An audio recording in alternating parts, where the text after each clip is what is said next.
Okay, so this is day 14 of my coronavirus journey. Hi, my name is Nidhi. I'm from London in the UK. When the pandemic first came to light and we started hearing about it, I'll be honest with you, I didn't really take it as seriously as I should have, maybe. And I think a lot of the times we hear about things, and I think the media are very good at making mountains out of molehills. So for me, I just thought, well, it's the media making something bigger than it is. If only I had been right.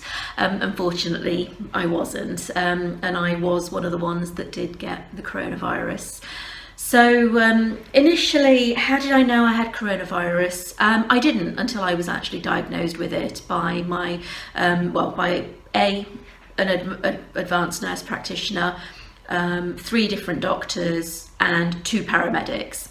So it's a bit of a bit of a roller coaster really, because my initial symptoms started with severe migraine, which then sort of like went down the side of my head, down to my neck and shoulders, really painful to the point where I was crying in pain, through to full body aches, high temperature, a really bad sore throat. It felt like I had glass shards stuck in my throat, so I couldn't swallow, I couldn't drink water, I couldn't eat. It was very painful. To put full body aches, high temperature, hot and cold sweats, quite horrific. And you can see why people will get coronavirus mixed up with flu, because a lot of the symptoms were flu-like symptoms.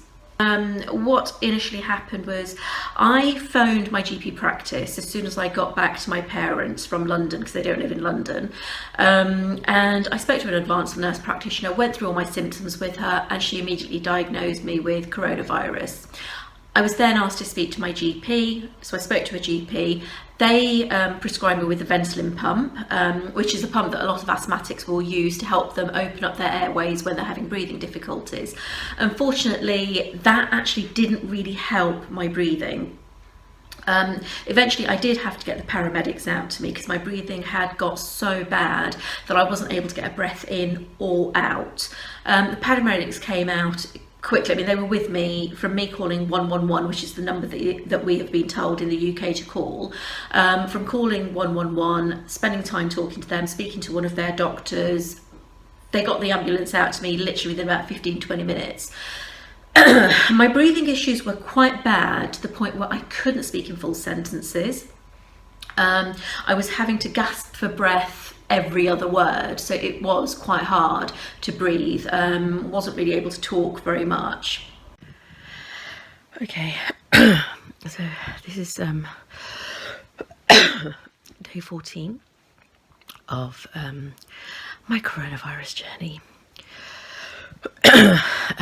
Today is it's probably the 3rd or 4th day I've had breathing difficulties. Oh God, the coughing, to be able to get the airways clear, is really getting my nerves now. Today I had to get the emergency ambulance out, the paramedics out, because my breathing was really difficult, to the point where it felt like I was suffocating, which was pretty scary, to say the least. Being told I had coronavirus was probably one of the scariest things I've gone through, outside of, years ago being told that that I may have a cancerous tumour. This is probably higher up than that, because we were hearing about deaths coming through. What precautions have been taken since the diagnosis? Well, isolation. I didn't want anybody else to be infected with a virus that I was passing on to them, so complete isolation from everybody. And then my family were also quarantined for 2 weeks, and we just kept an eye on symptoms for them. I I think really what precautions I'm taking now that I'm in recovery, I'm just being a little bit more careful about things. Whereas before I was probably a little bit more flippant about the virus. I'm okay, my immune system's good. Actually, this illness is such, this virus is such that it's non-discriminatory. It doesn't matter about your age, your size, your gender, whether you've got underlying comorbidities. This is something that we all have to take seriously.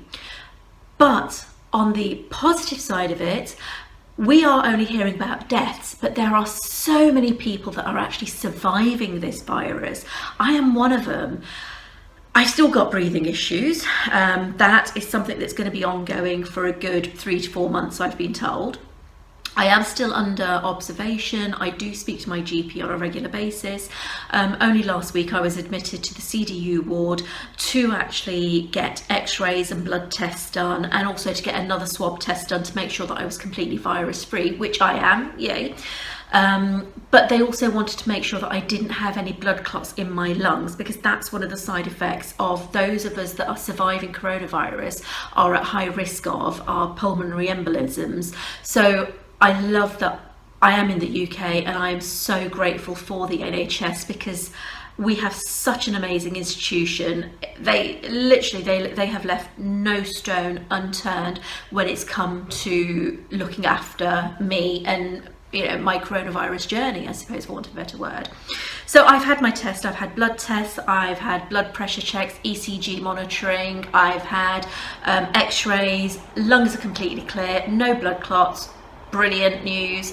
But yeah, I still have my Ventolin pump to help with breathing, and the only really thing I'm doing to help with my breathing is I do meditate a lot.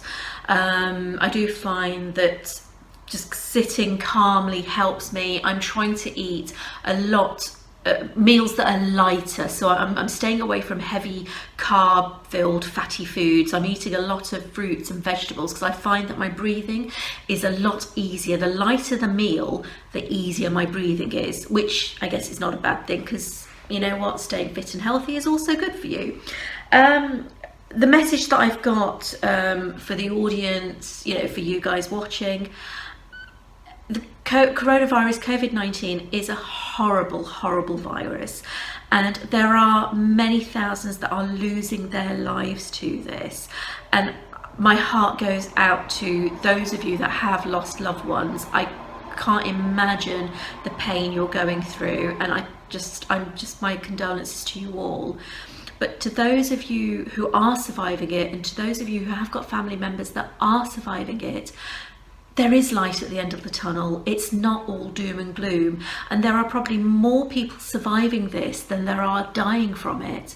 So remember, switch off from media. Don't buy into everything they're saying to you. And I think if you're vigilant, if you're careful, practice good hygiene, and you know what, let's stick to this social distancing. As much as it kills us not to hug our loved ones, but there is positivity, and people are surviving it. I'm a survivor, and what I will say to the frontline workers, the doctors, the nurses, the pharmacists, the cleaners, the cooks, the chefs, everybody that's looking after all of the patients, you're all doing an amazing job, and we cannot thank you enough for everything you're doing. You guys are the true heroes of this. People, if you've got family members or friends who've got coronavirus, don't think about yourself. Don't think about what you're going through. Think about what they're going through. Think about what they need.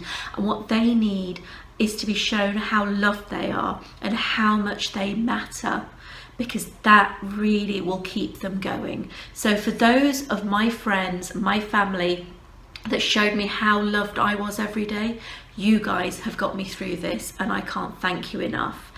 And again, frontline workers, you guys are amazing. And the NHS in the UK, so lucky to have you, so lucky to have you.